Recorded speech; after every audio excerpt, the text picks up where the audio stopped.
standards. CERTIFICAT's branch here to folks out in Oklahoma. If you need to change an address on your certificate or get a copy of your certificate, those would be the ones you would send your info and they could replace those.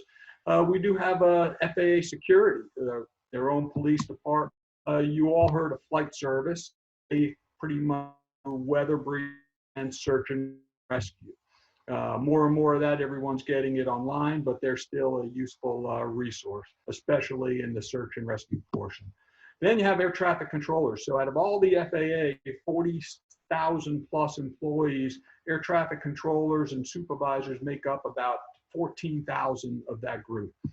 We also have CSIPs, which are flow controllers, and you may have heard of the command center or flow control. But if you're sitting in an airline at the airport and your pilot comes on and says, we have a 2-hour delay to go to New York, well, that's because somebody at the command center said, New York has forecasted weather at 5 o'clock, it's going to shut down the airport, or it's going to impact operations that may only allow 5 or 6 airplanes an hour instead of 50. So we're going to go all the way back across the country and slow things down. Now, it may just be a 15-minute impact, so they may only, from New York, go out as far as Philly or Chicago. If it's going to be a much longer impact, they keep spreading that distance out until it might reach you guys in Southern California. And then there's many, many more jobs in the FAA on top of what I just mentioned. What kind of air traffic controllers are there? Well, you've heard of the centers. Enroute, so we have Enroute controllers. We basically have 2 types of controllers, Enroute and terminal. Enroute controllers work in the 22 air traffic control centers. There's 20 in the CONUS, continental United States, and then you have Anchorage Center and Honolulu Center. These facilities are very large facilities and mostly work high altitude traffic. Then you have terminal controllers. Terminal controllers are split up into 2 different divisions, basically. You have tower controllers and TRACON controllers. So when you get hired as an air traffic controller and they say, okay, do you want the job? You're going to go to Enroute or you're going to go to terminal. They don't give you a choice. It's whatever they need you, and you go out to Oklahoma with the pre-notion already, okay, I'm going for Enroute school, I'm going for terminal school. Terminal school, whether you're going to a tower or TRACON, you're not going to know that until you finish terminal school. And then, according to how well you do in class, you'll be whatever facilities are available the day you graduate. So in terminal, we have terminal radar approach controls, and we have towers. Terminal radar approach controls are like you guys have SoCal TRACON. These are small regional radar facilities, and that's the bulk of them across the country. The colors right there, I took this picture real quick off of Google, but it's showing the different equipment that they have in there. STARS is the type of software that's run on their radar scope. STARS and ARTS 2E are typical different software versions of a radar system. But these are basically comprised of all the FAA TRACONs. There's some DoD and military TRACONs in there also. Now, if you ever heard of Tower Enroute, if you're an IFR student or IFR rated and you heard Tower Enroute, typically you'll go Tower Enroute when one of these areas touches another. And then you could go from one terminal to another, and that's what they would call a Tower Enroute clearance. So after you get to, well, going back to FAA towers, there's about 500 towers in the country. About 250 of those are run by the FAA. The other 250 are private companies. Now, you hear the argument the last few years over privatizing ATC. Many people don't realize that during the Clinton administration, they contracted out all the low-level towers. So 250 out of 500 air traffic control towers are run by a private company. There's 3 companies, Serco, Midwest, and RVA. And you have on this map, the different companies are the colored stars. So down in the southeast, we have mostly RVA, which is red. Over in the southwest, you have mostly that's Serco. And then the green up top and to the northeast is a company called Midwest. Now, in the SoCal, in the Southern California TRACON, these are the contract towers. They're not FAA controllers. So you have Brownsville, I believe, down on the border, and Ramona, Fullerton, Riverside. I think that's Hawthorne Municipal. But those are the towers that are contracted in your area. On the South Florida area, we have a lot of contract towers also, including Pompano, where I fly at. We also have military controllers, and we have DoD controllers, and they're all separated and have their own airspace. Now, going back to the air route traffic control centers, you call them Miami Center, LA Center. What is a center? Well, they separate aircraft through radar and non-radar procedures. It used to be a lot of non-radar procedures out over the desert. That's almost completely disappeared now with ADS-B and the radar coverage that we have. The only real non-radar procedures that the centers are doing is Houston Center and New York Center on the Oceanic, and then Honolulu Center and LA Center on the Oceanic side on the West Coast. But most of it now is done through radar. They typically own, so the way this is structured is the centers were given all the airspace from the controlled from the surface all the way to 60,000 feet, flight level 600. They said, they set up the system, the 22 centers, you have all the airspace. They delegate their airspace to the towers, TRACONS, and military. So like here in South Florida, Miami and Miami TRACON have a letter of agreement that says, hey, Miami TRACON, we own all the airspace, but we're going to delegate between these coordinates that you can use surface to 16,000 feet. So then the TRACON now owns in that big radius there, which is usually somewhere between 20 and 40 miles. Now your TRACON, SoCal, is much bigger than that. But the TRACONs then have to delegate part of that airspace to the towers. So if you have a Class D that's within a TRACON's airspace, there's a letter of agreement between the TRACON and the tower authorizing the tower to use a certain portion of that Class D, which pilots really don't know. Here at Pompano, if you look at the sectional says the Class Delta goes to 2,500 feet. But if you try to transition Delta airspace at 2,000 feet and call Pompano Tower, they're going to say, we don't own that. That Miami Approach actually owns that last 500 feet of Class. And you have no way of knowing that tower telling you. Centers typically have 300 to 400 controllers at each facility. They typically have 4 to 8. They're like 4 to 8 separate little facilities within this big room called the center.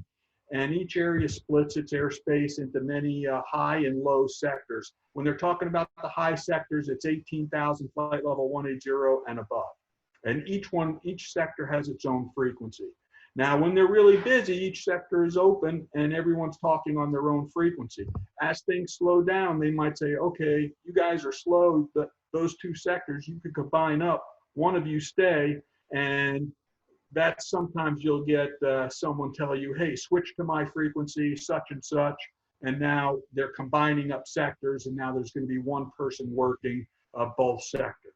And eventually, as you get towards the midnight shift, you might have 1 or 2 people working the whole room where you had many people earlier in the day. Center computers manage all of the National Airspace IFR flight plans and most of the VFR flight following flight plans, including the beacon code assignment. So the center computers is what runs all of that info. So if you put in an IFR flight plan and you get a beacon code, that is all generated by the center computer.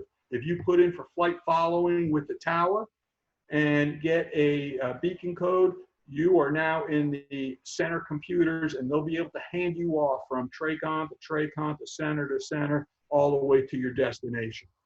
Where no underlying TRACON exists, the center will handle initial IFR traffic or will vector you to and put you on the approach. So in less populated areas where there is no TRACON, the center will actually do approach control services. And their separation actually has to change when they go from center rules to terminal rules.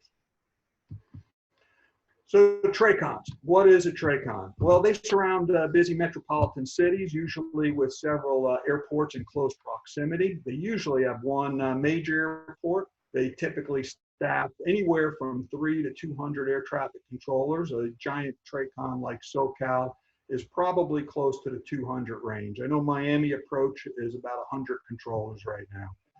They're divided into the departure sectors, arrival sectors, and satellite sectors. So the satellite sector may run arrival and departure to 1 or 2 busy satellite airports. They typically have altitudes and own altitudes from the surface to 16,000. That could vary. It's usually not above 18 because the center wants the aircraft during that transition phase to the flight levels. They're typically a 25 to 60 mile radius. I think SoCal goes pretty much from just north of Burbank to about the Mexican border, and San Bernardino to about 25, 30 miles offshore, if I'm correct there. So that's how big SoCal TRACON is. Consolidated TRACONs, that is some of the big ones like SoCal. SoCal used to be LA TRACON and San Diego TRACON, and they merged into, they took several TRACONs and they put them into one consolidated facility. New York TRACON, similar, Kennedy, LaGuardia, Newark, they're all in the same room, 3 major airports. Their main responsibility is sequencing arrivals and departures. So LA Center will give SoCal TRACON probably 6 or 7 lines of traffic, one coming from the northeast, one coming from the north, one coming from the south. And then SoCal TRACON will take that line of airplanes and say, this one's going to Riverside, this one's going to LAX, this one's going to LAX, and they'll put all those on final or vector them to each respective airport. On the same on the flip side, every departure coming off all the airports in their airspace, they have to put into 5 or 6 pre-coordinated lines going out and climb them to and hand them to LA Center. So where the center typically works traffic all neat in a row, and they worry about just somebody overtaking, the main job of an approach controller is aiming airplanes at each other all day long, and to get them on final, we're basically head on until you turn base, or we're head on with the departures that if they don't stop below. So the TRACON is a much more fast-paced type of radar work. To me, it's one of the best jobs in the agency, working in a busy TRACON. Towers typically has associated with a class D, C, or B. The airspace like delegated by the overlying facility, whether that's a TRACON or whether that is the center. If there is no TRACON, they typically have a class D of 4 to 5 nautical miles, or if the C or B is sometimes more on the 5 or 6 mile range. They'll staff anywhere from 10 to 50 controllers. Right now, I'm authorized 26 air traffic controllers at Fort Lauderdale, and I have 4 supervisors. Now, the tower is split into different positions. So clearance delivery and flight data at busy airports, those are separate. You have 2 people working those positions. You might have one that is only doing flight data, that's cutting ATCs and dealing with flight plans, while the clearance delivery is either reading the scripts or sending them via the computer on the datacom equipment. Pre-departure PDC, we call it pre-departure clearance. So that in most facilities, if clearance is open, it's usually combined with the flight data, unless it's a really busy facility. Then facilities have ground control. So you'll have one controller working ground control, or maybe there's a tower that's really busy that might have 3 different ground controllers, and they all have a section of the airport that they work. At Fort Lauderdale, we have 2 positions for ground control, but we rarely open up the second one. Local control is our tower frequency. So when you call the tower frequency, and we call that the local control position. And I don't know how we got that name, local control. To me, it always should have been tower control, but local's main job is ensuring separation. So especially when you're dealing with the contract towers and they have very limited staffing, and you have one person up there and he's working the tower frequency, but he also has ground control frequency and clearance delivery frequency coming out of the speakers, and you ask for a request, he might be talking to somebody that you can't hear. And additionally, his main focus is that runway. If he doesn't have time to scan that runway when someone's short final or about ready to roll down the runway, then he needs to stop what he's doing and put you on standby or deny your request, so he has time to do that. A lot of people get frustrated with tower controllers, especially the small class Ds, because they weren't issued traffic in the air. Again, the tower controller's main job is scanning the runways, and priority if he's able to provide traffic advisories to airborne aircraft. Flight plans, I just want to touch on this because this is a big misconception. ATC never sees filed VFR flight plans. Read that one again.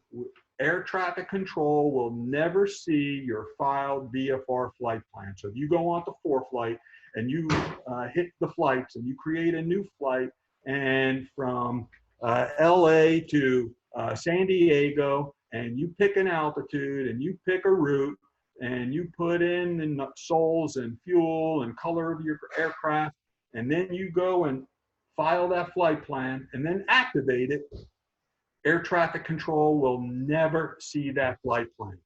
These flight plans go to flight service for search and rescue purposes only. Only. If you call up or if you depart and you ask the tower, hey tower, can you open my VFR flight plan? The tower controller is actually going to have to pick up a phone, call flight service and say, hey flight service, this is Pompano Tower, November 469 Juliet Golf, departed Pompano 1357 Zulu, please open up the VFR flight plan.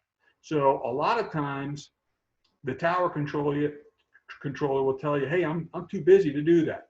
So it's a lot of people get this confused. VFR flight plans never go to air traffic control. They think because they filed it and they activated it, once they're airborne, they'll start talking to air traffic, say, hey, we'd like flight following, don't you see us? But no, they don't. They don't even have the information in their computer. Now, flight following is a completely separate animal. So those flight plans do not go into the center computer. They stay in the flight service bank of computers, and the only time that information will come back to air traffic control is if you're 30 minutes overdue, and they'll call air traffic control looking, hey, have you seen this airplane or has this airplane landed? Boom, boom, boom. So air traffic control only sees IFR flight plans and VFR flight following flight plans. So when you ask for VFR flight following, you can't do that on ForeFlight or on the 1-800 weather brief where you filled out a flight plan.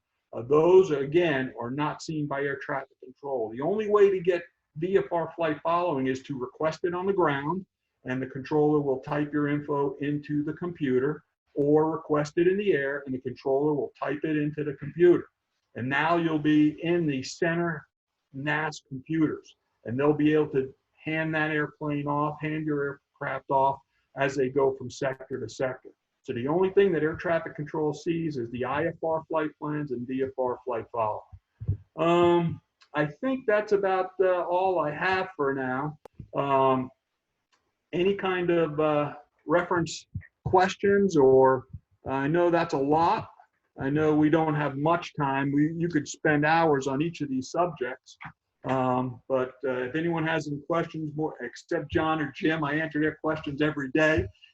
Um, shoot. So, Rich, over in San Diego and Palm Springs area, we have a TURSA, and I was just hoping you can kind of talk about how you operate within a TURSA for our students out there who are, private pilots, students, or license holders that want to go into a TURSA but are unsure of what it is. So it is going back before they switched Class A, B, C. They had different air specifications, and all the TURSAs basically morphed into Class Charlie. Now, I don't know the reason there's 3 or 4 around the country that did not change over with the new system and stayed as terminal radar service areas. And really, on your part, the difference is very minimal. You can opt out of the TURSA on departure, where you can't opt out of it on the Class Charlie. But if you treat it the same as a Class Charlie, you can't go wrong. You'll get the traffic advisory, flights, flight following, and sequencing to the primary. Awesome, yeah, because there's the TURSA in Palm Springs, which is the only one on the West Coast. But every time we're planning cross countries out there, our students see on ForeFlight it's a gray box. On a normal sectional, it looks a little bit different than a normal radar coverage depiction. So it's always a question that comes up with our students, and the first question is, well, do you have to talk to them? And we go into the Palm Springs area for a lot of maneuvers, and we can be within the TURSA but not go into Palm Springs. And no, you don't have to talk to them, but if you're going into Palm Springs, they really prefer that you are speaking to I believe it would be either SoCal or LA Center. They pick what day, who does what. And remember that all of these airspaces are there for a reason. So if I'm going to fly anywhere near a Charlie or a Bravo and skirt it, those are set up because of the high volume of traffic. So I beg pilots to call the controlling facility and get the traffic advisors. So if you're going to operate anywhere near the TURSA or Class Charlie, just call and ask for the advisors, or stay out of that airspace.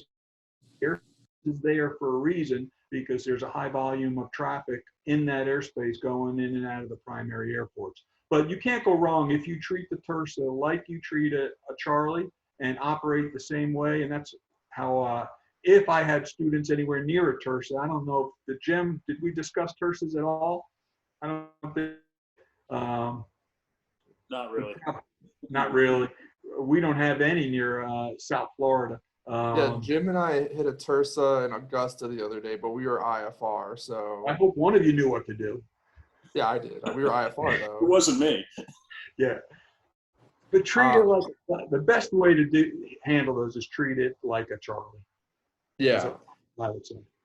Right, and then especially, in areas with high mountainous volume like Southern California, having the traffic advisories under VFR flight following is really important, because there's been multiple times when I was flying out there that I've had a plane or a helicopter pop up from behind the mountain. I saw it on the on my screens. I saw it on my iPad. I had all the alerts and warnings, but I could not find the aircraft. And it was a helicopter hugging a mountain. And as we were coming through, it was about 500 feet below us, and we had climbed up to avoid it, and we could just not find it. So having the radar, and I'll be the first to admit that I was not on flight following at that moment. I was trying to stay under a Bravo shelf, doing a maneuver with a student, trying to find the holes in some weather. And, it really hits home that flight following is important, even if you're going from a local airport to another local airport. If you're going from Palomar to Montgomery, you have to be on flight following to get through the Bravo. And even through the corridors, you want those traffic advisories, or you could just call up with somebody if you're having a problem and say, hey, if you that you have a problem, and ask for the help. I've done that many times, non-emergency situations, but I want a clarification or something, or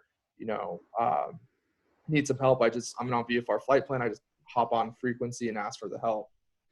It's easy for the instructors have a little bit of idea what frequency they should be on while they're doing maneuvers around the practice area. So typically, if I'm close to the edge of Charlie and we're out doing steep turns or stalls, I'll tune in the satellite frequency of Miami Approach, because then I know I could hear them issuing traffic to me. So even though he may want to sit and get flight following, I'll be on the appropriate frequency because I could hear the opposite. And you don't always catch everything on ADSB. So that's a good backup, especially for the CFIs that know the airspace and what frequency they should be on. And right. can monitor that frequency and get a little bit of traffic picture. Right. And then especially in high density volume traffic areas, over in Pompano, you guys have that alert area for the high density training right outside of your guys' airspace. The worst place to go to train is the practice area. Yeah. Well, all of San Diego County is a practice area. There's nothing preset, and we have a preset or a predetermined frequency out there where we talk to other pilots, and we give our waypoint where we are, what we're doing, what altitude we're at. We coordinate with each other, but it's such a broad area that you can have people all the way from the Rainbow Pass in the French Valley, Temecula area, all the way down to the Mexican border. And if you're not, when I first moved out to California, I wasn't very familiar with the area. People were calling things out, and I was like looking for them, and they're 60, 70 miles away from me. So it's important to know that when you're learning as you're with your CFI, talking to them about how you find the frequencies for the sector, or what frequency you want to be talking to or listening to when you're doing maneuvers if you're not on flight following.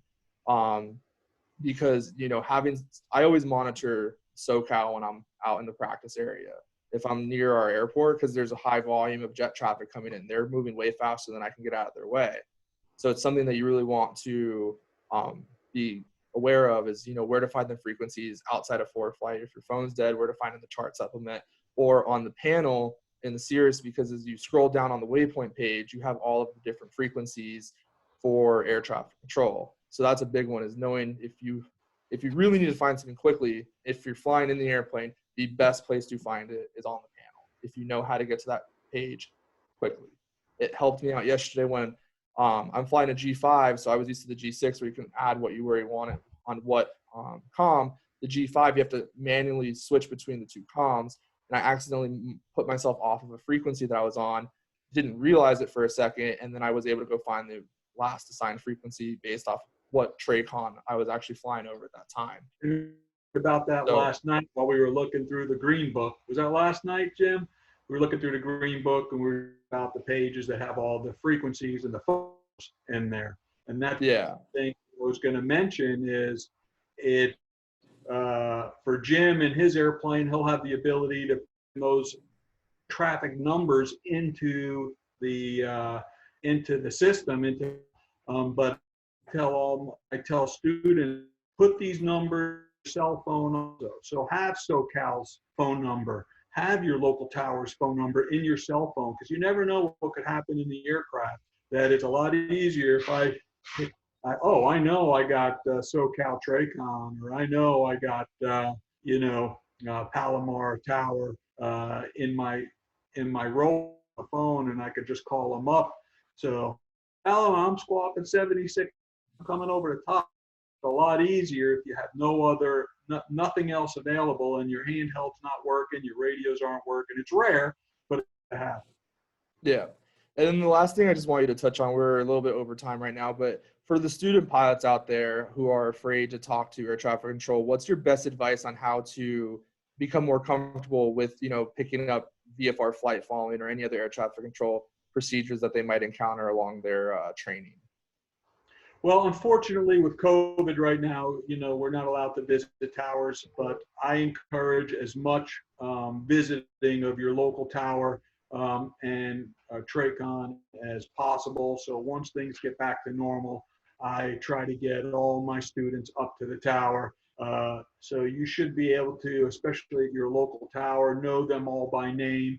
That goes a long way to building up the comfort level. But practice, listen to live ATC, and try to listen to the air traffic controllers on that and stop it and try to come back with your own phraseology. But practice phraseology, not in the cockpit, is the best way.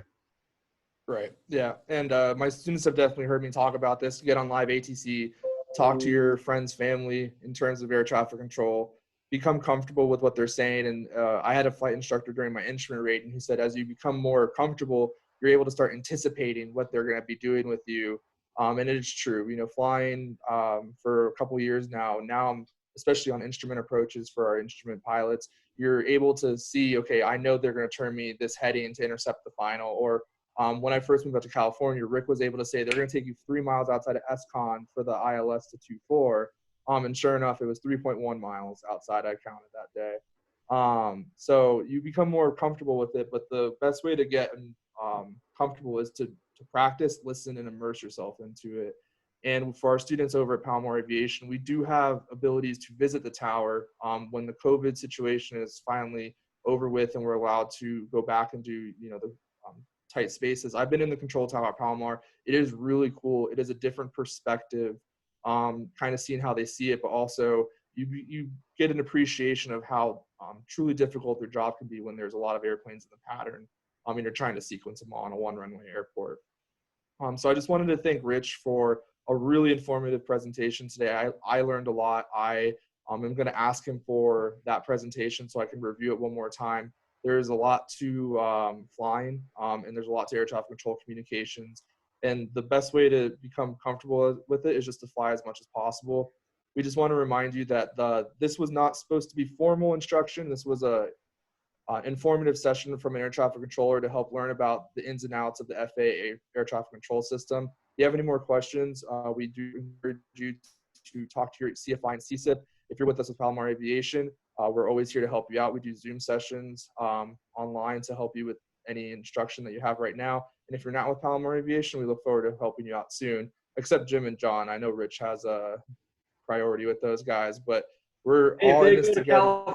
If they go to California, I know they have the resources, just like if any of you come to South Florida and want to go fly to the Bahamas or the Keys, you know, we have plenty of resources here that could help you out. So you could get my contact from Brian. Definitely. I just want to thank everyone for their time today. I hope everyone's staying safe and is feeling good. We'll be back on Thursday with another Zoom session. We're still finalizing exactly which one that was going to be, but it sounds like it's going to be something about the power plant in the Cirrus aircraft. It's going to be really exciting, and we're going to have Nick with us again for that. Other than that, I really appreciate everyone's time, and I hope everyone has a good rest of their day. Thank you, guys. Thank you. Thanks, Brian, Rich. See you, boys. See ya. Thank you.